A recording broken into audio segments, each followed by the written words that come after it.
Here are the essential pressure washing tools. We obviously first have the hose.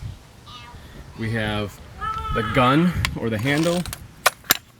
And at the end of the handle, there's the ball valve. And there's what's called the J-rod, or basically your soft washing tips. Here we have a lance, or a wand as it's called. This goes on the end of the gun. You take off the tips and put on the gun. This is the soft wash soap injector. So this goes in line in the hose. So the water is going to come in the line. This is going to go into a bucket. So imagine this being full of soap or water and chlorine bleach.